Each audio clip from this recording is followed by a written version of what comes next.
when Captain America throws his mighty shield. All those who chose to oppose his shield must yield. If he's led to a fight and a duel is due, then the red and the white and the blue will come through when Captain America throws his mighty shield. Hello and welcome ulit sa our collection station. Ngayon, ang titignan naman natin ay ang ZD Toys na Marvel Captain America Civil War. So same lang din siya nung ibang ZD Toys. Ang pagkakaiba lang nito, nasa blister card siya. Tapos wala siyang stand na kasama. So syempre mas mura siya ng konti kaysa dun sa isa na nakabox. Tapos may kasamang stand. Tignan natin yung artwork ng packaging niya. Sa taas makikita natin yung title na Civil War. Tapos nandun si Captain America. Ito. Tapos si Iron Man. Medyo maganda yung pagkakagawa nila dun sa packaging. Tapos maganda yung artwork. Tapos sa baba may mga Chinese na nakasulat. Siguro nakalagay din dyan Civil War. Tapos Avengers. Tapos meron din siya yung seal ng ZD Toys na licensed siya by Marvel. Ito. Sa likod, same lang din nung artwork nung nandun sa box na ZD Toys. Bago pala natin unbox, shoutout pala muna tayo kay Robbie Marcenial. Thank you sa support at saka antayin nyo, madami pang mga episodes na lalabas. So, unbox na natin uncard na natin si Captain America. Okay, so ito na si Captain America out ng packaging niya. Tignan natin. Maganda yung pagkakagawa kay Captain America. Maganda yung mga details niya. Tignan natin yung pagkakagawa sa kanya. So, dito, makikita nyo yung logo ng Avengers. Tapos yung paint niya, maganda yung pagkaka-paint.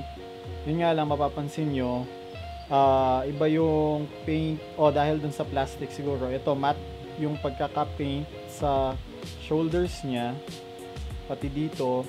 Pero yung sa body, medyo glossy. Pati yung sa helmet niya, glossy din siya. Pero okay lang naman.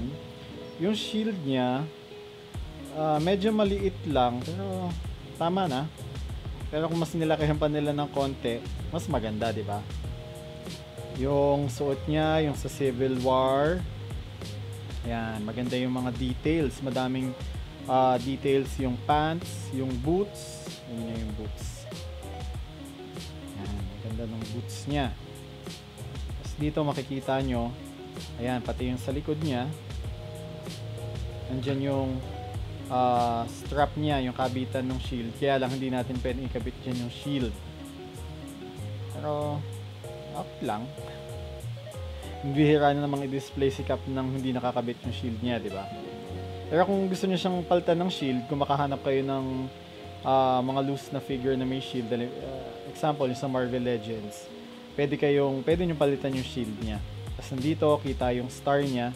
Tapos, kita din dito yung iba pang details nung damit niya. Ito, kita natin yung damit, yung details ng damit. Tapos sa mukha, medyo hawig naman ni Captain America. Kamukha naman siya ni Chris Evans. Yung articulation niya, kagaya ng Iron Man, ito pwedeng 360. Kasi ito, naaangat ulit ng hanggang dyan. Ito, nakaka left and right. Pero ito, nakakatingin siya ng konti pataas. Nakakatingin siya konti pataas. Sorry, may sugat yung kamay ko. Madumi. Pero sugat yan. Nakakatingin siya sa baba. Yung belt. Tapos yung paa. Double jointed ulit yung shoulders.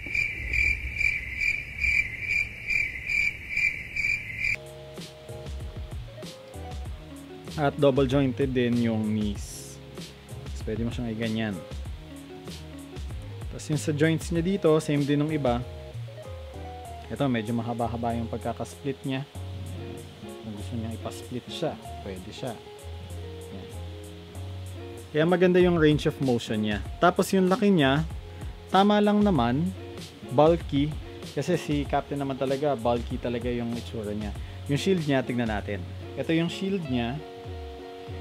Sinusubukan kong alisin to kanina, kaya lang mukhang nakadikit siya, kaya Hindi na ako nag-risk na alisin siya o sirain dahil baka mamaya pagka natanggal, mahirap na siyang ikabit.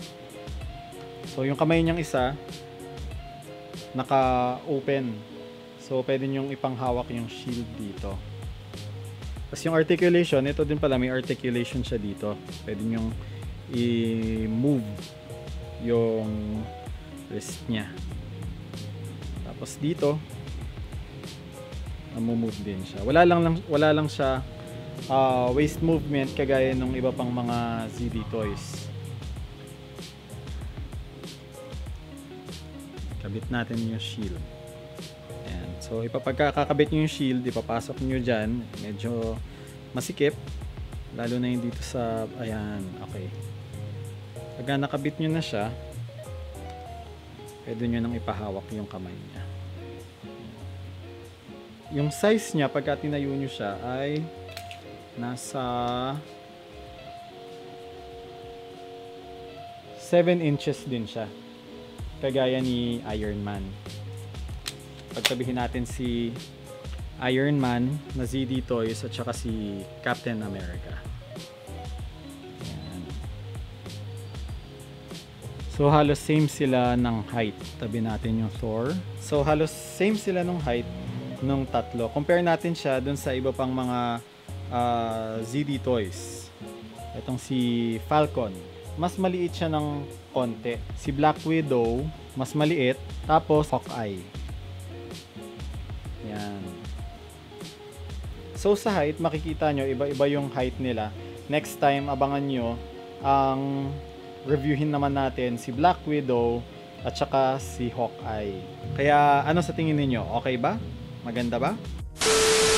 Sana na-enjoy nyo yung episode na to at saka nakatulong sana to kung gusto nyo kumuha ng ZD Toys na Captain America. Pero kung gusto nyo, pwede nyo click yung link dun sa baba, dun sa account ko sa Facebook na Our Little Toy Shop. Makikita nyo dun yung iba pang mga products na ino-offer namin. Kaya kung hindi pa kayo din nakasubscribe sa channel na to, click nyo yung subscribe button sa baba, pati na din yung notification button para kami mga bagong episode, mga bagong update, malalaman nyo kaagad. So, thank you for watching and see you next episode.